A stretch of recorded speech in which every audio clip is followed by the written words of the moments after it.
家人们快看，今天的收获肯定不小。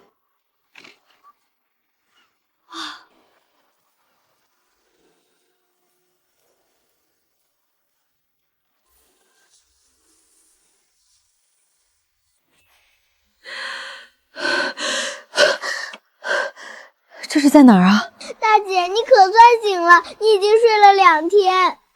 大姐，这些是原主生前留下的记忆。他们的父母都是柳湾村，这具身体也叫林的林婉熙。为了给4个孩子换些过冬粮食，父亲想再多打一网鱼。3天前，秋季台风席卷近海，渔船被巨浪卷走，夫妻2人至今下落不明。姐，你别吓我，爹娘已经回不来了。你要是也没了，我们怎么办？大姐，我不想被送走，我可以少吃一点也能干活。大姐，不要小满了吗？别哭。我既然醒了，就不会丢下你们。真的吗？真的。我们4个一个都不会少。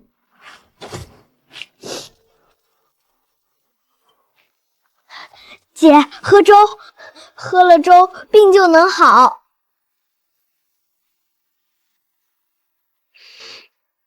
这是什么时候煮的？前天，只是有点凉，还能喝。你们吃过了吗？吃过了。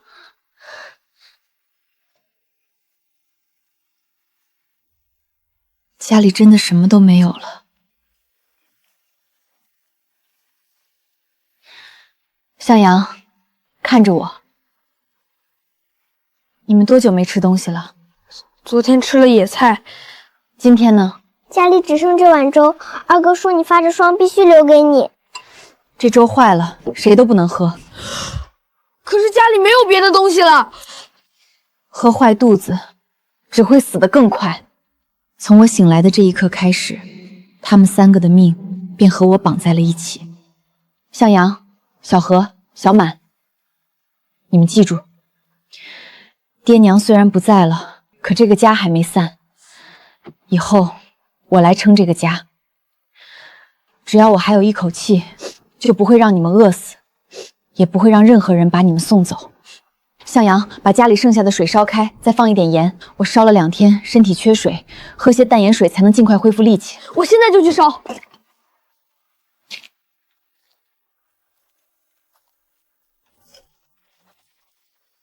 爹娘都没了，还敢躲在屋里装死？林婉熙，给我滚出来！大姐，是大伯，奶也来了。来的还真快。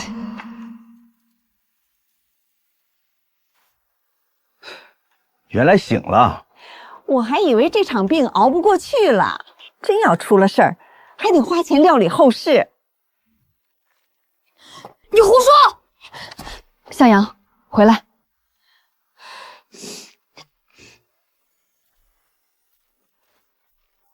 婉熙，既然醒了，有些事就说清楚。你爹娘这次是在大队出海时出的事儿，上面会发抚恤金，还有安葬补贴。我已经问过，一共80块，1个月工资才20-30块，足够让他们彻底撕破脸了。你们几个年纪小，手里放着这么多钱不安全。我和你奶商量过了，钱由我们保管，等你们需要再来找我们拿。替我们保管？我是你亲大伯，还能拿了你们的钱不成？你们以前借我爹的钱，一次都没还过。闭嘴！长辈说话，什么时候轮到你插嘴？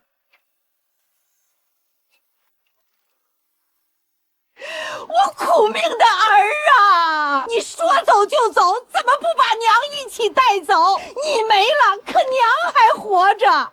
这笔钱本来就该先孝敬我。几个小孩子拿着钱也守不住，还不如交给你大伯。他是家里的长子，以后也能照应你们。爹娘出事3天了，你们什么时候照应过我们？这3天，你们送过1碗饭吗？送过1斤粮食吗？我病得昏迷不醒，你们请过1次大夫吗？什么都没有。现在抚恤金还没发下来，你们倒是全来了。奶，我爹是你亲儿子，他现在连人都还没找到，你不担心他是死是活，却只记得80块钱，在你眼里，儿子的命还没有钱重要吗？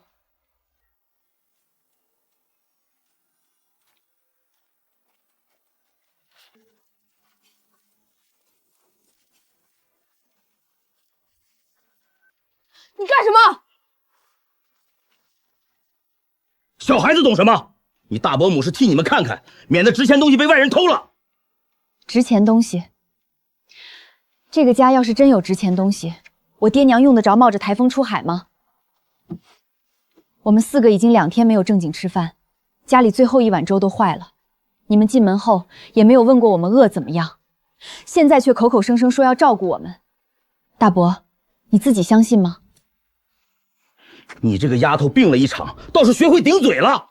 少说这些没用的，钱到底在哪里？还在大队，没有发下来。你们要是真觉得这笔钱该归你们，就去找大队长，让他当着全村人的面说清楚，抚恤金究竟是给你们，还是给我们4个失去父母的孩子。没天理啦！孙女要把亲奶奶活活气死了。他以前来家里要东西，也这样闹吗？以前奶要拿粮食，爹不答应，他就坐在院里哭。最后爹怕村里人笑话，只能把粮食给他。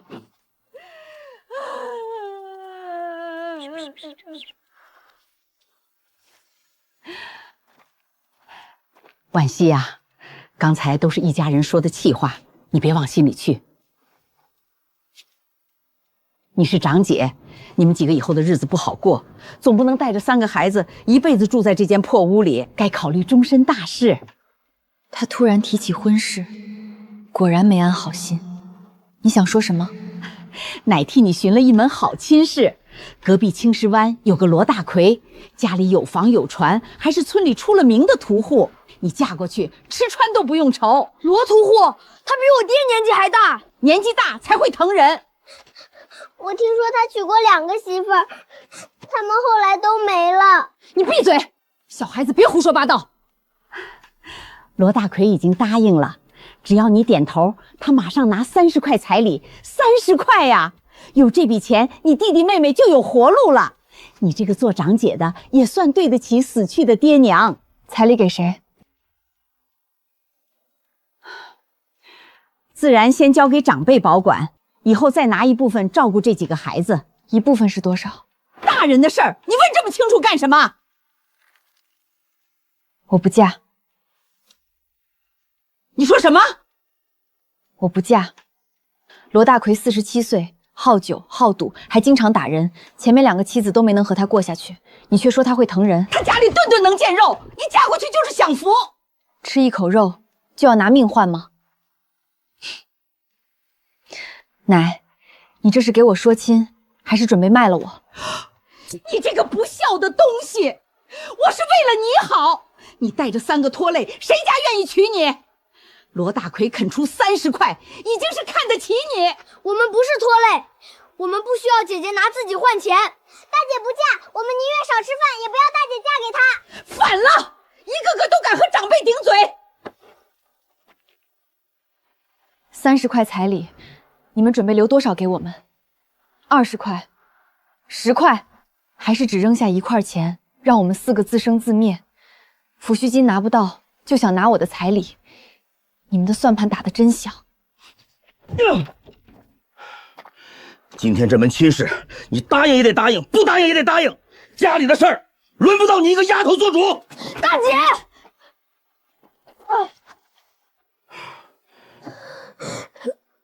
不准打我姐。林远福，你再碰他们一下试试。怎么，你还敢对长辈动手？你算什么长辈？我爹娘刚出事，你们便上门抢抚恤金，抢不到钱，又想把我卖给罗大贵换彩礼，现在还动手打我弟弟，你们哪一点像我们的亲人？少胡说，我们都是为了你们好。好，那就把门打开，让全村人过来听，让大家评评理，看看逼着亲侄女嫁给罗大奎，算不算为了我好？你们今天要是把我们逼到绝路，我便带着弟弟妹妹去大卫部，去公社，再一级一级往上告。我要让所有人都知道，林国海夫妻为了集体出海遇难以后，他们的亲娘和亲哥哥是怎么抢抚恤金，又是怎么逼4个孩子的。这是怎么了？向阳怎么受伤了？谁打的？徐婶儿，你来的正好，请你替我们做个见证。我爹娘出事才3天，奶和大伯便来索要80块抚恤金，拿不到钱，又要把我嫁给青石湾的罗大奎换30块彩礼。向阳只是拦了一下，就被大伯打成这样。罗大奎，就是那个40多岁已经娶过2个妻子的罗屠户。你们还是孩子的亲奶亲近大伯吗？国海夫妻现在连人都没找回来，不帮忙照顾孩子也就算了，怎么还能抢钱逼婚？你别听这个丫头胡说，我们只是替她找一条活路。这样的活路，你怎么不留给自己家的女儿？好，你现在有本事了，既然不需要长辈照顾，那就分家。分家可以，不过不能只靠一句话。明天去大队部，请大队长和会计做见证，该是谁的东西，白纸黑字写清楚。你可想清楚，真分了家，你们4个以后是死是活都和我们没有关系。我想得很清楚，从今往后，我们吃糠还是吃肉都不劳你们操心，你们也别想再拿走我们家一针一线。好，我倒要看看你带着3个孩子能活几天。哼！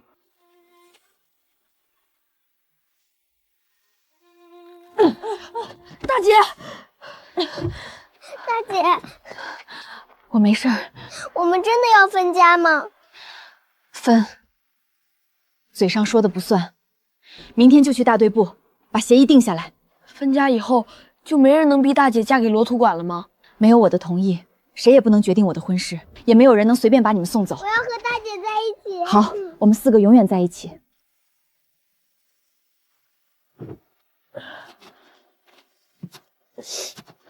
大姐，你要去哪儿？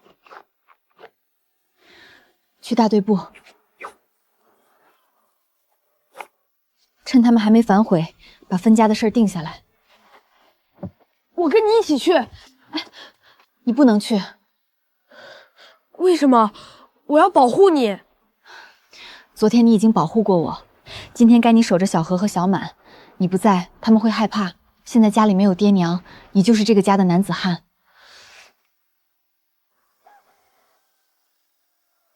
好，我守着他们，你一定早点回来。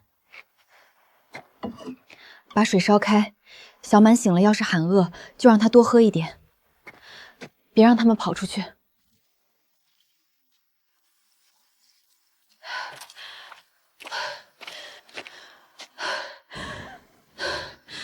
这不是婉溪丫头吗？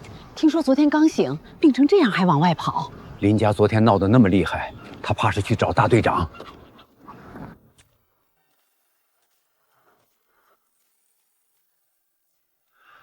婉溪，你的病还没好，怎么跑出来了？赵叔，我想请你替我们做个见证。什么见证？分家。跟谁分？跟我奶和大伯一家。到底出了什么事儿？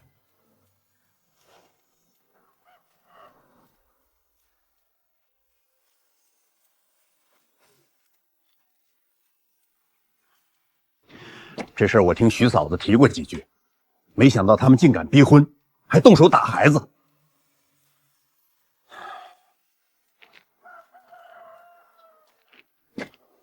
分家要双方到场，还得有会计和村民作证。你奶愿意来吗？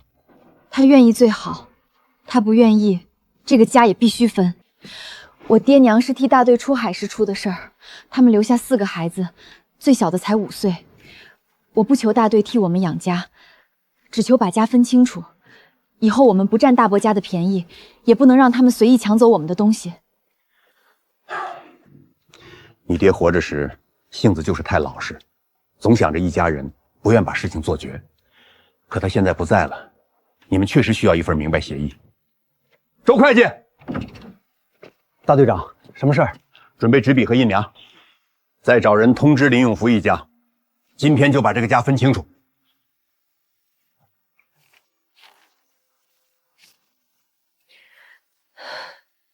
真要分家？听说昨儿还打了孩子。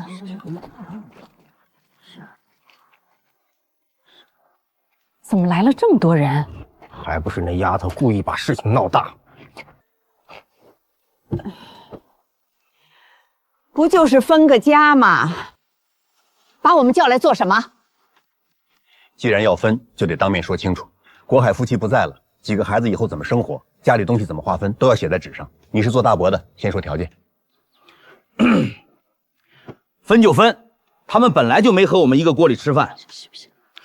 国海住的3间茅草房归4个孩子，那2块薄地也让他们继续种。家里的板车归我，锄头归我，那口大铁锅也归我。房子都快让风吹倒了，地也是村里收成最差的2块，值钱东西全拿走，这不是欺负孩子吗？我们家的事儿轮不到外人插嘴。昨天闯进孩子家翻东西时，也没见你觉得丢人。婉熙，你有什么条件？我只提3条。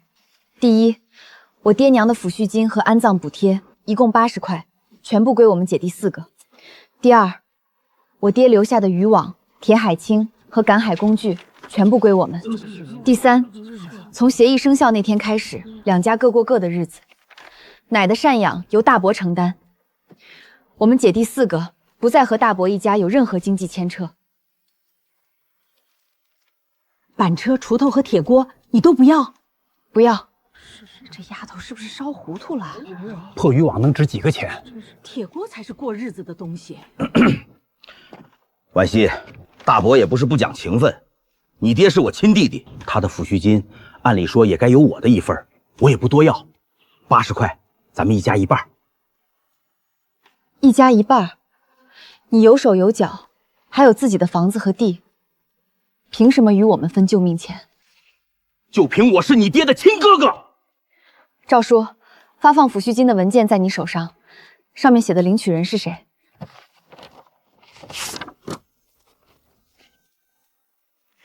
写得很清楚，林国海夫妻因集体生产遇难，抚恤金与安葬补贴发给他们的未成年子女，没有兄弟的份儿。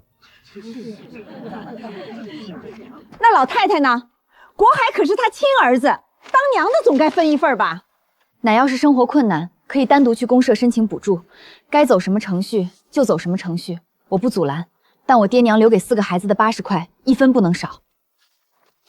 就按刚才说的内容写协议。等等，这钱不能全给几个孩子，他们连账都不会算，拿了也守不住。我弟弟出事以后，我也出过力，我帮着找船找人，跑前跑后忙了2天。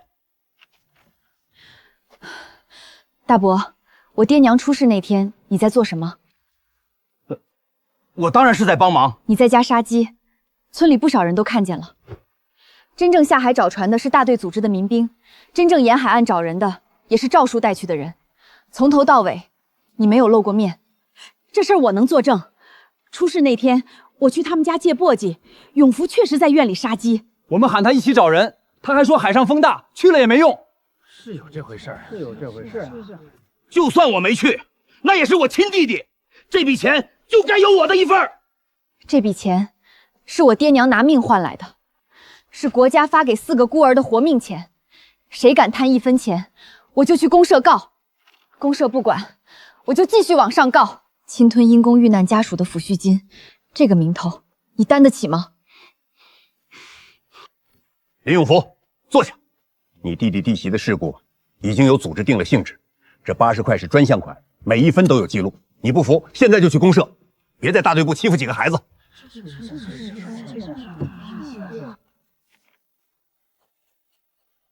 3间茅草屋和2块薄地归林婉熙姐弟4人，破旧渔网、铁海青和全部赶海工具归他们，板车、锄头和铁锅归林永福一家。80块抚恤金与安葬补贴由4个孩子共同所有，王贵芬今后的赡养责任由长子林永福承担。2家从此分户，各自生活，经济互不牵扯。都听清楚了吗？抚恤金今天正好发放，周会计把信封拿出来。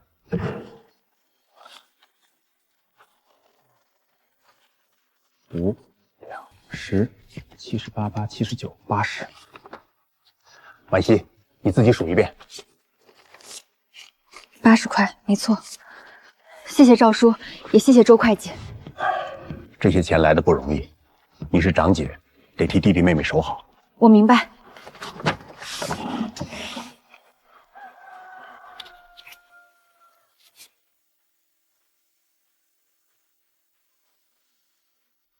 按。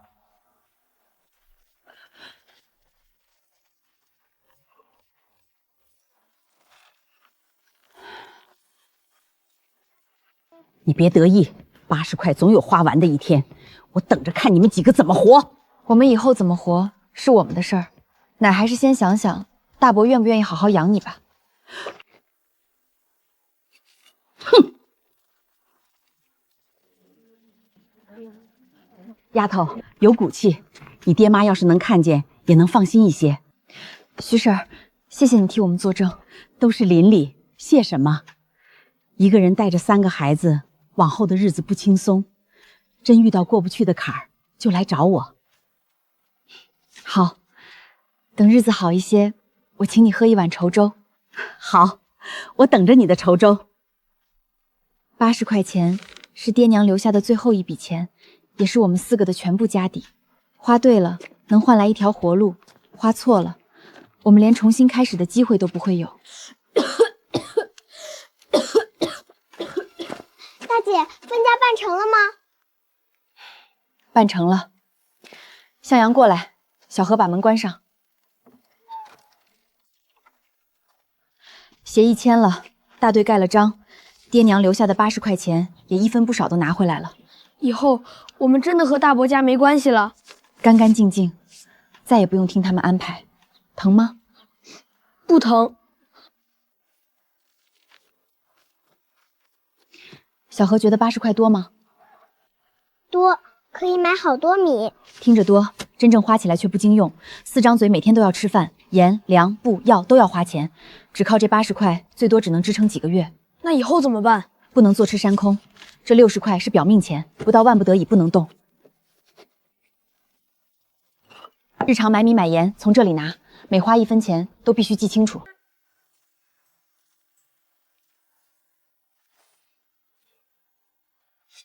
姐，这些东西都破成这样了，你高兴什么？破不代表没用。修好以后，他们都能替咱们换粮食。你要出海打鱼？先不出海，先赶海。姐，水推得特别远，东边沙滩都露出来了。明天凌晨我们去赶海。你一夜没睡？我怕睡过头。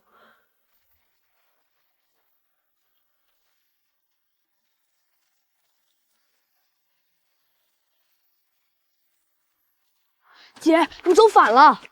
东边沙滩天天有人翻，剩不下什么好东西。难道要去乱石滩？跟着我的脚印走，不许乱跑，也不许随便翻石头。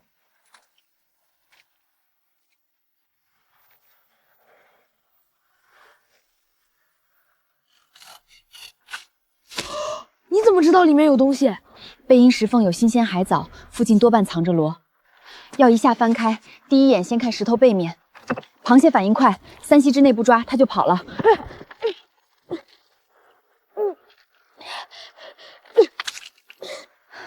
第一次能抓住2只，已经不错。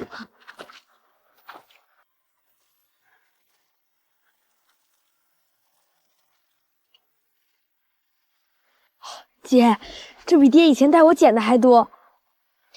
这只是近岸的东西，最低肠位还没到，真正值钱的海货还藏在前面的礁石坑里。别动！那是什么？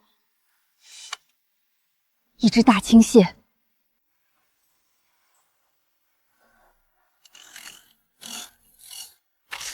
向阳，站到东边，拿布袋挡住它的退路。我抓它吗？你只负责兜，别把手伸到钳子前面。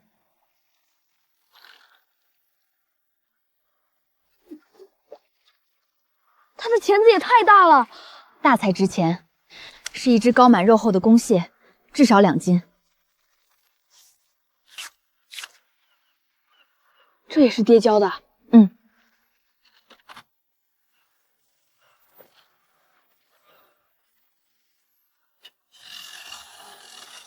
螃蟹横着走，钳子拖过沙面就会留下痕迹。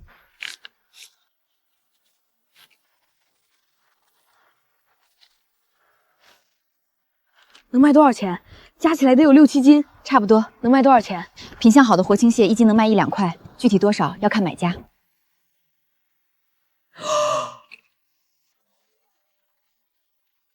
回去以后，无论谁问，都说只捡了些小螺，连小何也不能说。他年纪小，藏不住话。咱们突然有了好东西，会有人眼红，特别是大伯一家，绝不能让他们知道。婉熙，捡到什么好货啦？没什么，西边石头难走，白跑了一趟。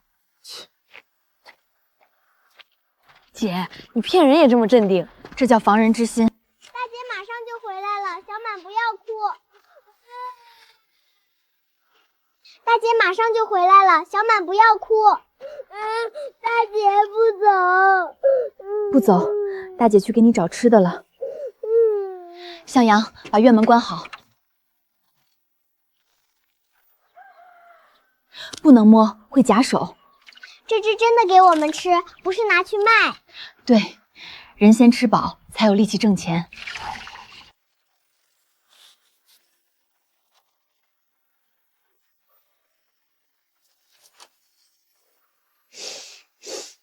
香，我从来没闻过这么香的东西。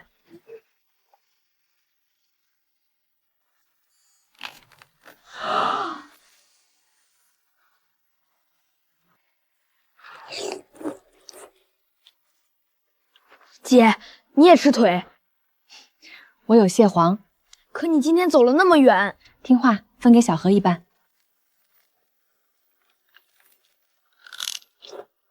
好吃，好吃。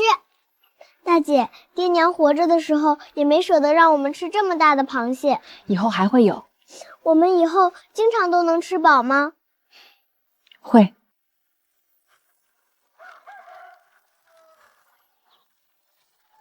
大姐，是徐婶儿。昨晚家里多煮了半碗糙米饭，我想着你们几个孩子可能还没凉，就送过来垫垫肚子。徐婶儿，我们刚吃过也收着，晚上热一热还能吃。向阳，拿一把新鲜海螺给徐婶儿。哎，我送一碗饭，你还回什么东西？邻里之间有来有往，您的好我记着。啊，婉熙，有件事你得留心。刘桂香这几日到处说你命硬，克父克母，还说谁靠近你，谁就会跟着倒霉。大伯母为什么总想害大姐？因为他觉得咱们弱，好欺负。他等着我把钱花光，那我就不会让自己没钱。徐婶儿，镇上什么地方收海货？供销社和国营饭店都收水产，不过统一收购价不高。镇东后巷还有个姓海货转卖到县城，给价比供销社高，可他很会压秤压价。你一个小姑娘和这种人做买卖，千万要多留个心眼儿。我记住了，我也可以替你问问国营饭店的采购，那就麻烦徐婶儿。你脸上的伤还没消，家里也不能没人。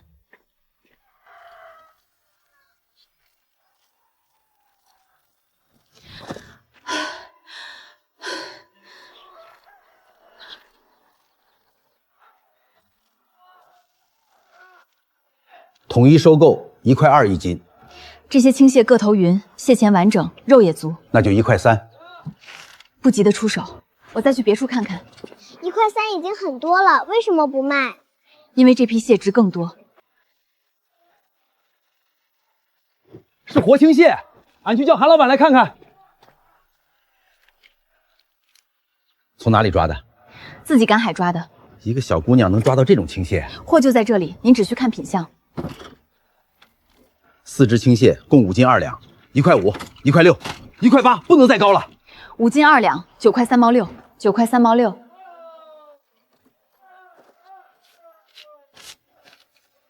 县城饭店和招待所最近急缺野生海参和鲍鱼，真能找到上等货，价钱至少能翻1倍。鬼窟滩那里有大片裙带彩，也有鲍鱼留下的新鲜痕迹。我知道海参和鲍鱼藏在哪里，只是这具身体还太弱。9块3毛6，别喊，这是不是能买很多粮？够咱们吃一只顾着看钱，但还远远不够。走，先去买米，20斤糙米，5斤玉米面，2斤盐，再要1小瓶酱油。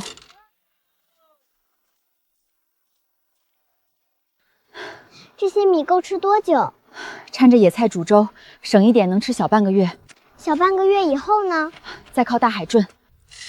秋天过后就是冬天，屋顶不补，不是每天都有这样的收成。爹出海一天也挣不到这么多，一场雨就能淋湿床铺，海风也会把几个孩子冻病。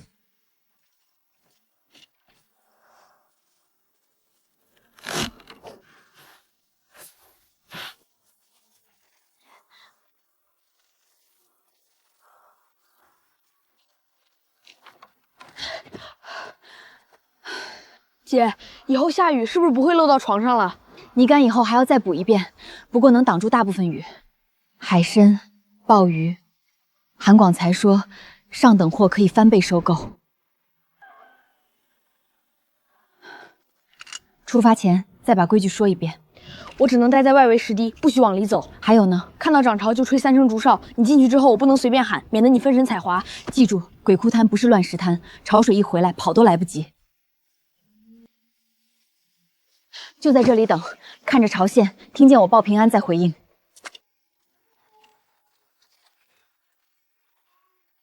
向阳，我没事儿。1、2、7只。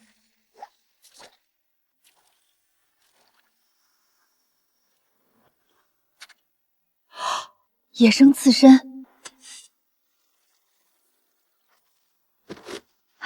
好东西。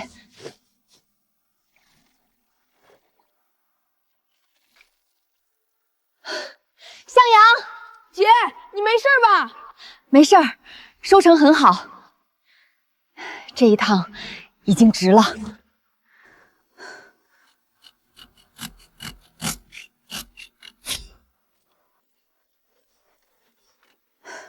不能伤肉，也不能坏裙边。够了，最低潮位剩不了多久了。向阳，准备接东西。好。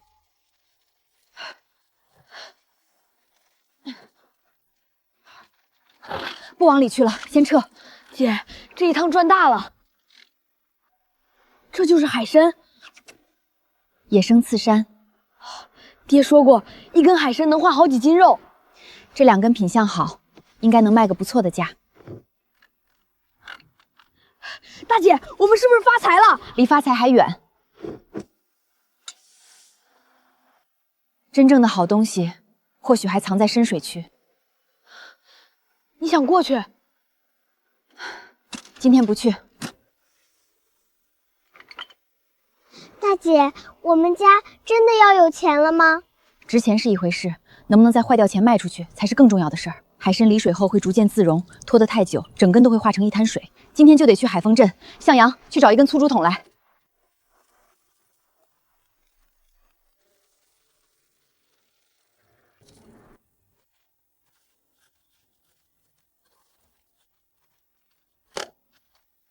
先保住活性，再把它们卖出真正的价钱。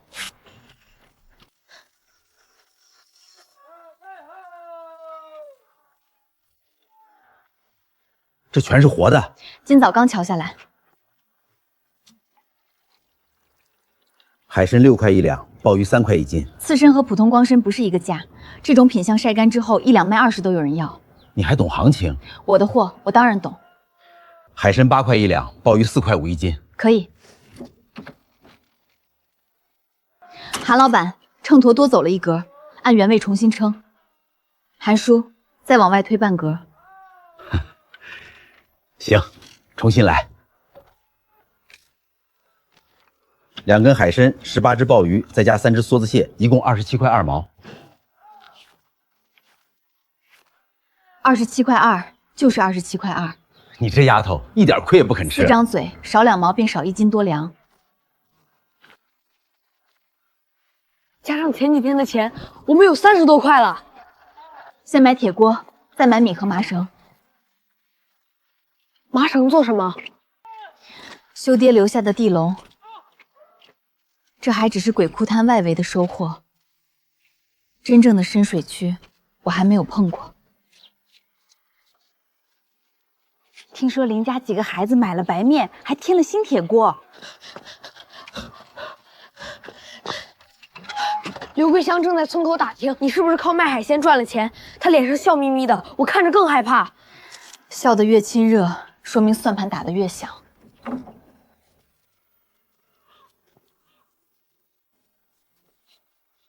婉惜，大伯母以前也是一时糊涂，到底都是一家人，哪能真断得干净？有事直说。你奶身体不舒服，你拿些钱买药也算尽孝。分家协议写得很清楚，奶的上养由大伯家负责。协议是协议，亲情是亲情。那就去大队副，请赵叔再念一遍协议。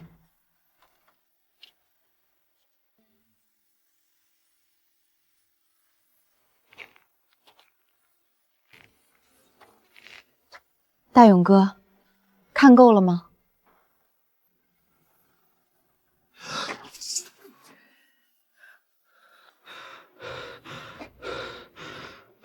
我爹娘的钱是我们的，我赶海挣的钱也是我们的。你们过你们的日子，我们过我们的日子。谁再进来惦记米袋和钱，我就请大队长、会计和全村人一起评理。长兴孝人也啊！我就是随口说说，你怎么还当真啦？我每个字都当真。强生修挺着腰背，这真是。大伯母是坏人吗？他是贪心又欺软怕硬，面对这种人，你越退，他越觉得你好欺负。你比他硬，他自然会缩回去。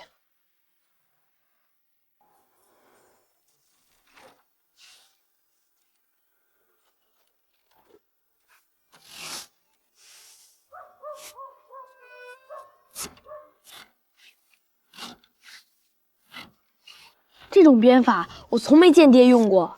爹以前试着编过，你没留意。第一层做引流动作，第二层手掌转向模拟鱼虾无法回头。为什么要做3层入口？第一层引进来，第二层让它掉不了头，第三层彻底封死退路。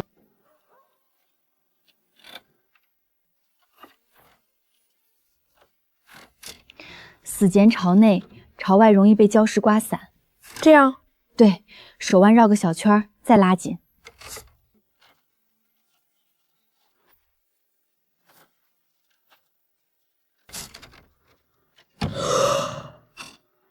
去睡，明早还要和我去放笼子。姐，你也早点睡。明日涨潮前，把地笼沉进鬼窟滩外围主水道。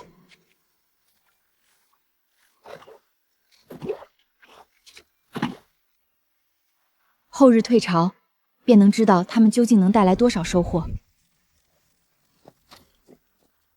向阳，搭把手。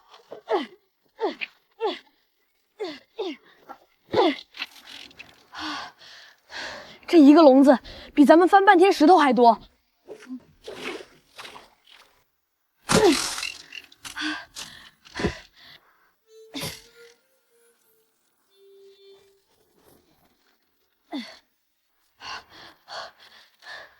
如果每天都有这么多，我们不是躺着也能挣钱？头几天收成好，是因为这里从没人放过笼子，以后会慢慢减少，位置也要不断轮换，不能一直在同一条水沟下笼。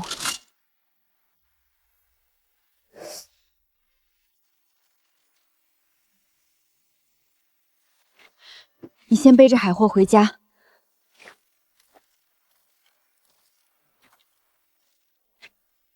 你看了我们多久？1个多时辰。你的入口用了3层递进到尾法，笼壁网眼也比本地地笼更密。这种结构一般只在专业渔业资料里出现。你是谁？顾承川。原主记忆中确实有这个人，听说他从京城来，身份有问题，被公社单独安排在最艰苦的地方劳动。村里人怕受牵连，很少与他来往。你为什么懂地笼？看过相关资料。看过，还是学过？一个18岁的渔家姑娘，也不该知道这种编法。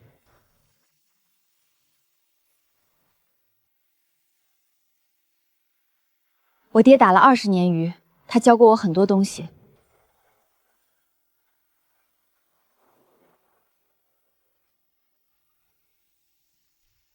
那边石缝里有很多马粪海胆，下水翻石头时小心毒刺扎手。马粪海胆，马粪海胆是学名，本地渔民只会叫黑刺球。这个被全村排斥的下放知青，不仅懂渔业，还懂得很深。听人说，他去年秋天是公社亲自送来的，每天都干最苦最累的活，别人休息时围着说笑，他永远一个人蹲在田埂尽头，肯说跟他走近了会惹麻烦。别人怎么说是别人的事儿，真正让我在意的是他每天傍晚都会来鬼窟滩外围坐一阵。这不是随便画的，是一张粗略的海域洋流图，带鱼和黄鱼秋季洄游的关键位置全标对了。看够了吗？近岸补长流的方向偏了，应该再向北3到5度。你怎么知道？我爹打鱼时发现，秋天水从那个方向来，鱼群就会跟着靠岸。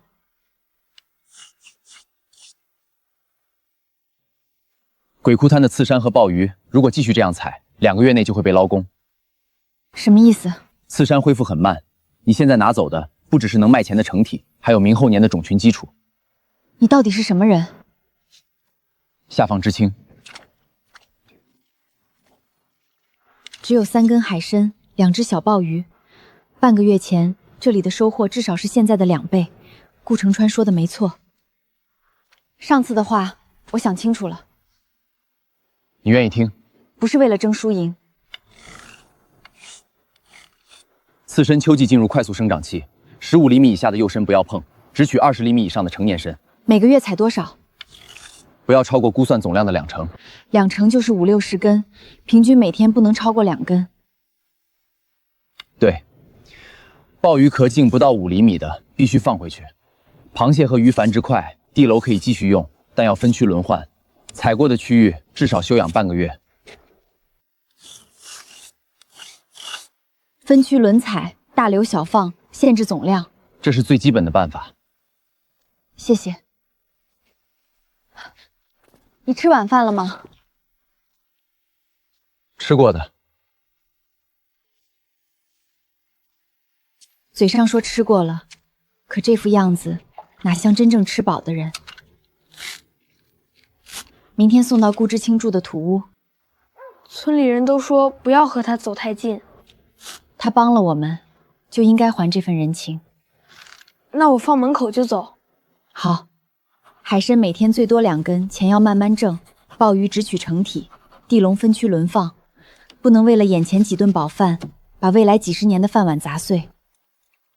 明天我要去深水区，那边退潮以后还很深，你要下水？对。你会游水吗？会，而且这些天已经在潜水坑试过。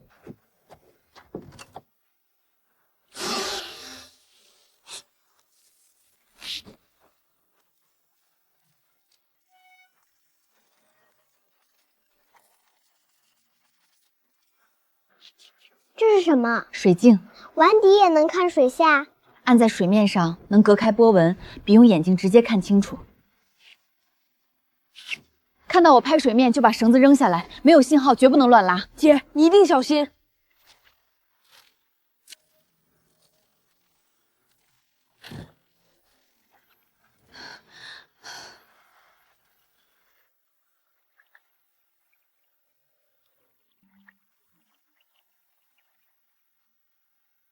海参，这片深水区很可能几10年都没人真正采过。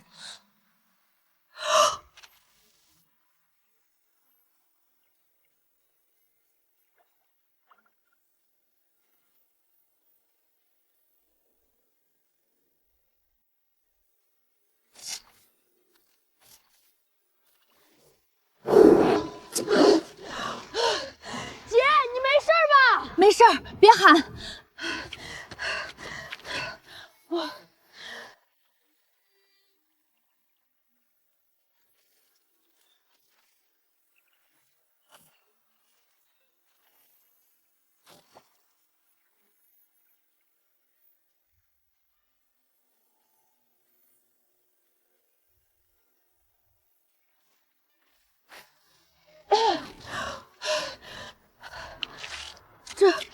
这也太多了。底下还有很多，很多，但不能一次拿光。我们只取最大的，其他留着继续生长。今天看到的事儿，谁都不能说，连小何也不说。那个洞里到底藏着什么？我迟早还要再下去一次，但不是今天。今天的收获已经足够。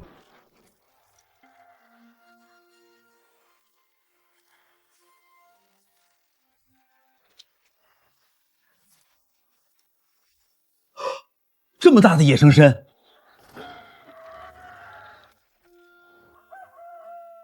这些参至少长了10年，10年以上。从哪里弄来的？韩叔，这不在买卖范围内。行，不问了，咱们谈价。这种鲜参没有统一收购标准，我出10块1两。6根海参2斤9两2分，按这个价29块2。鲍鱼1斤7两，这批品相好，我按6块1斤收。海参和鲍鱼一起40块整，成交。哎，10月下旬，县城有一场秋季物资交易会，到时候各单位食堂、饭店、招待所都会集中采购。你这种上等海参鲍鱼，价格至少比镇上高1倍。你要是能攒一批干货，直接去县城卖，比给我划算。交易会在哪里？县政府招待所旁边的大礼堂，具体日期我再替你问。韩广才做生意虽精，却愿意把真正的行情告诉我。谢谢韩叔。鲜货撑不了长途，可做成干货，保存几个月都没问题。海参干、鲍鱼干、鱼干，这1个月正好攒一批货。离交易会还有1个月，时间够，也足够我再下去一次，看看那个洞里到底藏着什么。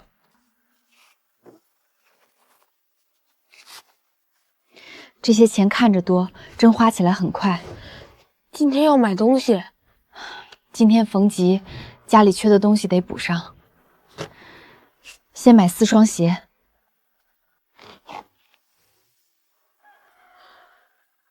我的还能穿。再走几趟乱石滩，你就只能光脚回来。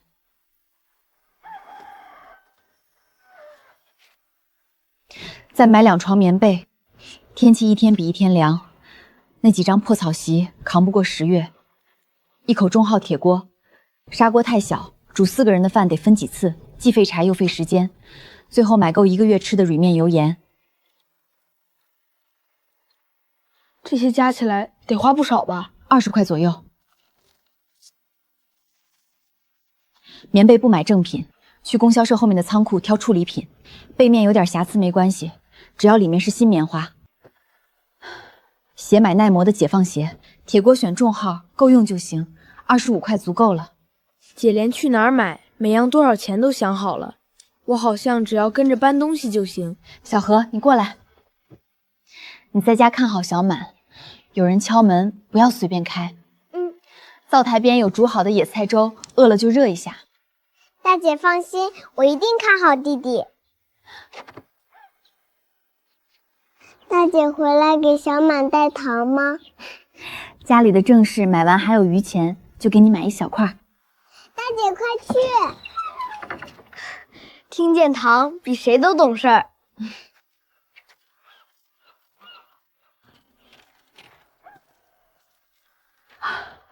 婉熙，你脸色好多了。前几天看着风一吹就要倒，现在总算有点精神。能吃饱，身体自然恢复得快。这是赶集去？家里什么都缺，去添置一些。该买就买，别太委屈几个孩子。钱省下来是为了过日子，不是为了守着看。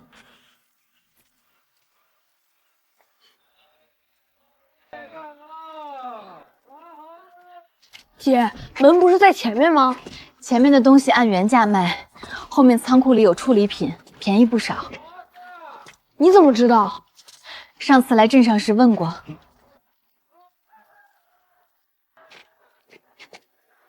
大爷，处理棉被还有吗？有2床红花被面的，边角染色不匀，里面是今年的新棉花，3块5一床。能看看吗？哦。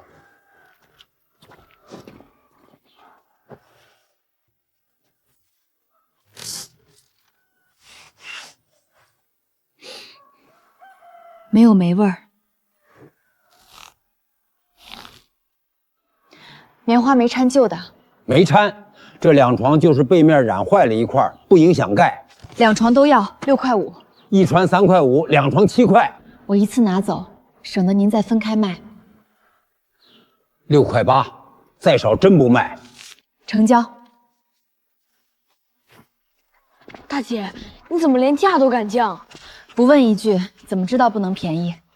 你每天跟我走礁石，要4双不同尺码的解放鞋。我的鞋真不用买，草鞋还能补。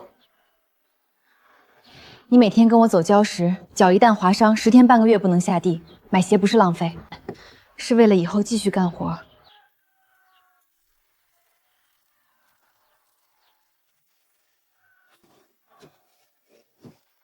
这次买的不少，手里宽裕啦。攒了一点儿，先把4张嘴顾住。你奶前2天还来说你们4个撑不过这个月，她有力气替我们操心，不如先顾好自己。你这丫头病一场，嘴皮子倒利落了。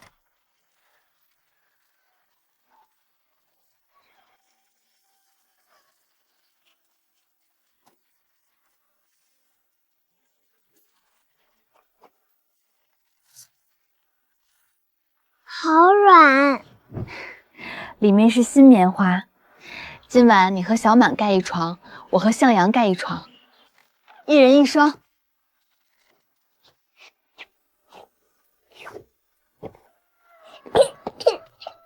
新鞋，小满有新鞋啦！大姐，我能留到过年吗？为什么？现在穿旧了，过年就没有新鞋了。这双现在穿，过年再给你买新的。真的吗？真的。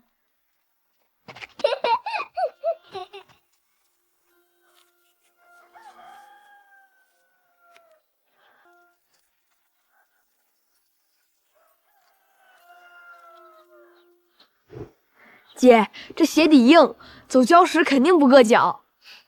本来就是给你干活穿的。去抱柴，今天新锅开火，吃顿好的。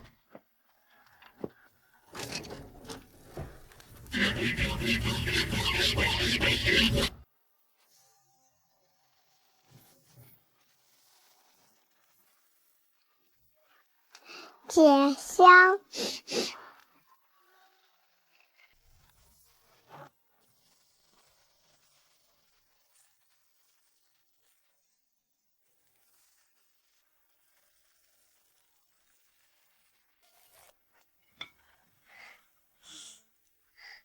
肉，这是鱼。大姐，你也吃，管好自己的碗。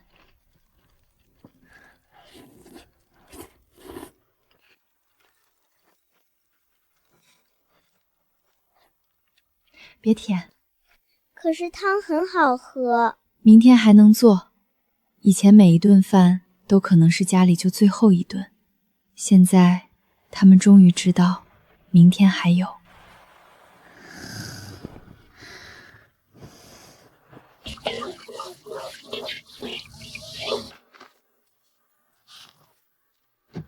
棉被6块8，铁锅2块2，4双鞋4块4，粮食油盐4块4毛5，17块8毛5，总共花了17块8毛5，家中还剩105块9毛。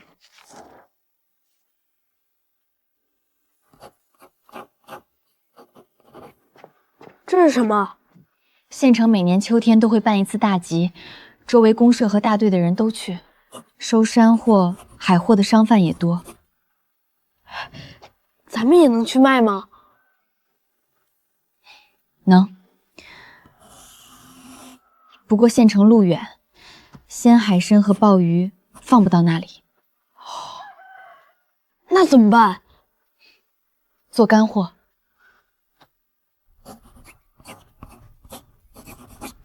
干货轻耐放，也比鲜货值钱。明天你在后院搭2个晒架，用新竹，别用容易开裂的老竹。晒架我会搭，爹以前晒渔网时教过我。大姐，你会做海参干？会。什么时候学的？以前看爹处理过，又听别人说过一些。距离物资交易会还有20天。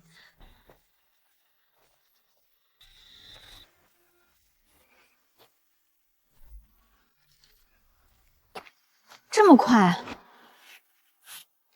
竹子就在后山脚下，我天没亮就去了。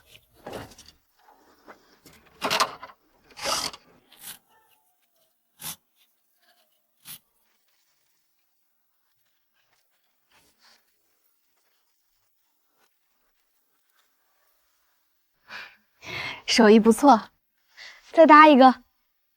对，隔开一些，别互相挡光。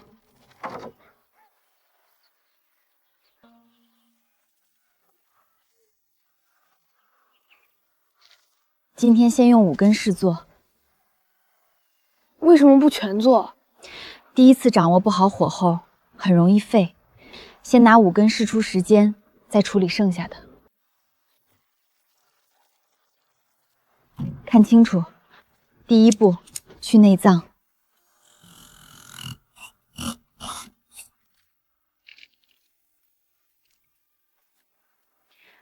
开口不能太大，更不能中线剪破深壁，一旦破了，晒出来不好看，价格也低。别急，沿着中线慢慢剪，手腕稳住。这样行吗？可以。把里面清干净。这东西怎么这么滑啊？不清干净，做出来会发苦。5根都要仔细检查。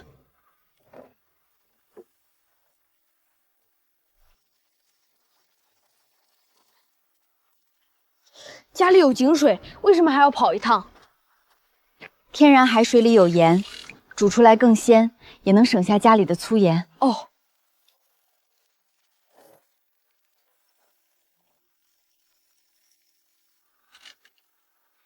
第一根煮20分钟。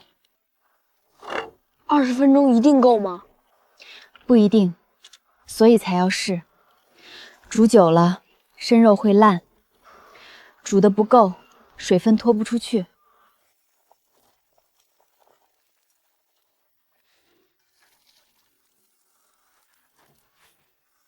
哇，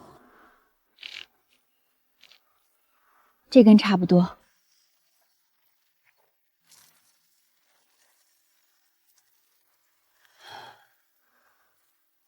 15分钟不行，现在看是不够，不过还要经过2次煮和晾晒，最后泡发以后才能真正确定。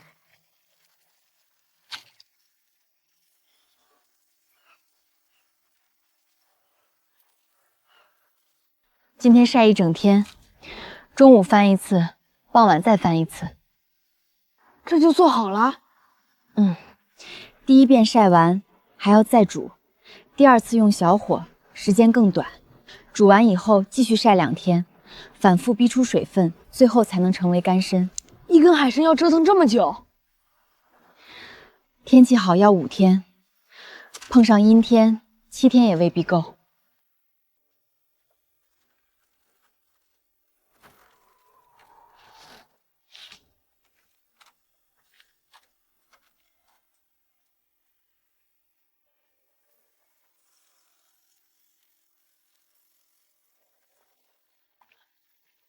个头小的8分钟便捞出，大的要煮足10分钟。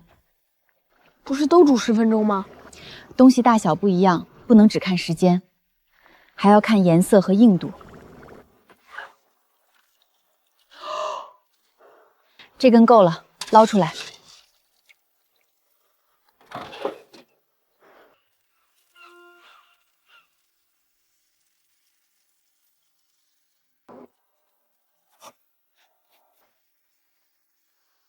这么硬，怎么吃？先泡发，等几个石头。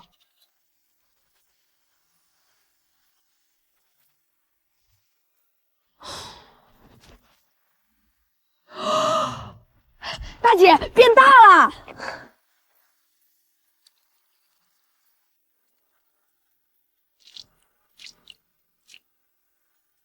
成了。这东西能卖多少钱？镇上鲜海参一根只能卖2、3毛，这种品相的干海参拿到县城，一根至少能卖1块到1块5。一根干的能顶好几根鲜的。干货方便保存，商贩收走以后可以运到更远的地方，自然愿意出高价。那以后都别卖鲜的了，全部晒成干货。这批工艺已经试通，从今天开始，只要品相合适的海参，全部做成干货。